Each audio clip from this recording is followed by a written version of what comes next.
Et nous en venons à la discussion générale. Et la parole est à Madame Aubert.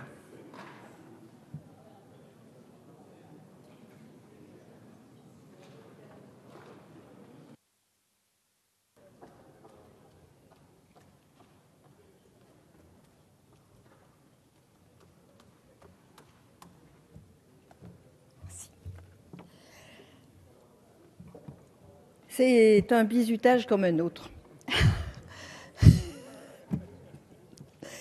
Monsieur le Président, Madame la Ministre, Monsieur le Ministre, Madame la Présidente des Affaires sociales, Monsieur le rapporteur général, Monsieur le rapporteur pour avis, chers collègues.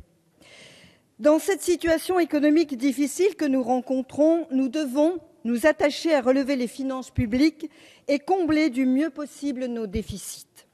Nous le devons à nos concitoyens, à notre jeunesse et aux générations futures.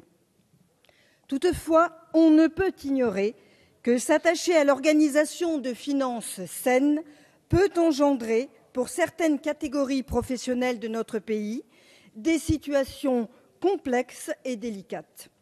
Le contexte induit certes un effort généralisé de solidarité et je pense qu'il est de notre responsabilité de maintenir une cohésion sociale et nationale indissociable de notre socle républicain en proposant des mesures équitables.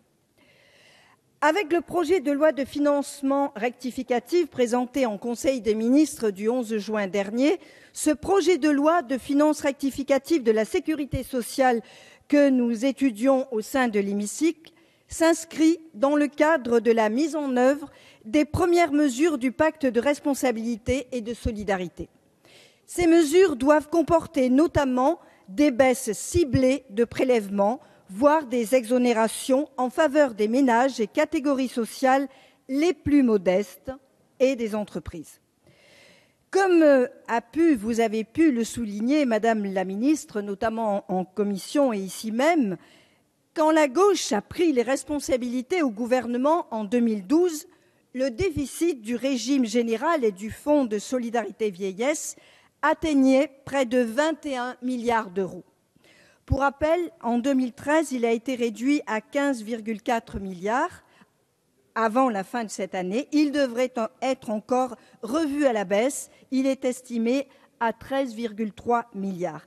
Ces chiffres, oui, ces chiffres sont encourageants. En outre, permettez-moi de redire à cette tribune la satisfaction du groupe RRDP concernant la question de la revalorisation des retraites. Suite à la demande de notre président de groupe, Roger Gérard Schwarzenberg, les retraités les plus modestes percevant des pensions inférieures à 1 200 € mensuels ne seront pas impactés par le décalage de la valorisation des retraites. N'est-il pas de notre devoir et de notre responsabilité de ne pas voir s'aggraver la précarité des plus démunis? Il l'est en effet, et ce point-là y contribue. Quant à l'allègement des cotisations patronales et la baisse du coût du travail pour les salaires entre 1 et 1,6 du SMIC, nous estimons que cette mesure, ciblée sur les bas salaires, est de nature à relancer l'économie et à participer à la création d'emplois. Toujours dans l'article 2 du projet de loi, l'exposition des motifs indique que les cotisations personnelles des travailleurs indépendants et des exploitants agricoles seront réduites de 3,1 points pour les cotisants dont les revenus sont inférieurs à un seuil fixé par décret. Le groupe RRDP entend, mais souhaite obtenir des précisions sur le montant de ce seuil. De plus, nous suivrons avec attention les débats à propos de la suppression de la contribution sociale de solidarité des sociétés dites C3S, ciblée par l'article 3, et qui concernera 2 sociétés sur 3 dès 2015 et sera définitivement supprimée pour tous les redevables en 2017.